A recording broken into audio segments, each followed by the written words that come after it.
कभी किसी मेहमान को मामूली मत समझो। कभी कभी वो अल्लाह की तरफ से आता है तुम्हारी किस्मत बदलने के लिए।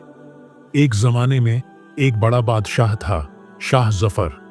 उसके पास दौलत थी, तख्त था, फौज थी, सब कुछ था। लेकिन दिल में सुकून नहीं था। रात को नींद नहीं आती थी। हर वक्त दिल में डर और बेचैनी रहती।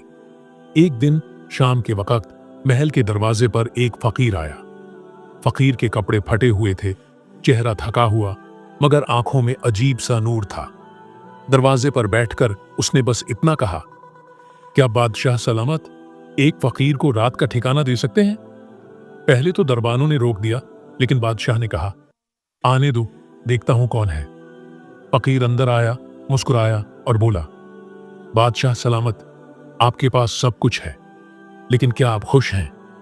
बादशाह चौंक गया। ऐसा सवाल किसी ने उससे कभी नहीं पूछा था। नहीं, खुशी तो शायद अब मेरे नसीब में नहीं, बादशाह ने आह भरी। फकीर ने कहा, तो आज रात मुझे अपने पास रहने दो। अगर कल तुम्हारे दिल को सुकून न मिला तो मुझे निकाल देना। बादशाह ने इजाजत दे दी। रात गुजरी, फकीर खामोश बैठा, तस्बीह पढ़ता रहा। बादशाह ने देखा उसके चेहरे पर नूर है और दिल में अजीब ठहराव। बादशाह बोला, तुझ में ऐसा सुकून कहां से आया? फकीर मुस्कुराया और बोला, मैंने अपनी जरूरतें कम कर लीं और तुमने अपनी ख्वाहिशें बढ़ा ली हैं। जिस दिन तुम जरूरत जितना जीना सीख लोगे, सुकून तुम्हारे तख्त के नीचे नहीं, तुम्हारे दिल के अंदर मिलेगा। ये बात बादशाह के दिल में तीर की तरह लगी। सुबह हुई, बादशाह ने फकीर को खाने की दावत दी, लेकिन जब वो गया तो फकीर वहां नहीं था। सिर्फ एक छोटी सी चिट्ठी रखी थी। चिट्ठी में लिखा था, मैं वो मेहमान हूं जो अल्लाह कभी कभार भेजता है, ताकि इंसान को याद दिला सके कि तख्त से बड़ा दिल होता है। उस दिन के बाद बादशाह ने अपनी जिंदगी बदल दी। महल के एक कमरे को गरीबों के लिए खोल दिया।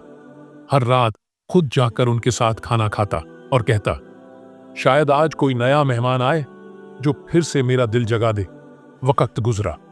सालों बाद जब बादशाह का इंतकाल हुआ, लोगों ने देखा कि उसके चेहरे पर मुस्कान थी। वो सुकून जिसे वो बरसों ढूंढता रहा, आखिरकार उसे अल्लाह के मेहमान के अल्फाजों में मिल गया। कभी किसी मेहमान, फकीर या मामूली इंसान को छोटा मत समझो। कभी कभी अल्लाह अपने खास बंदों को तुम्हारी जिंदगी में आजमाइश या रहमत बनाकर भेजता है। और याद रखो, जिसके दिल में शुक्र और कनात है, उसके लिए हर लम्हा बादशाही है।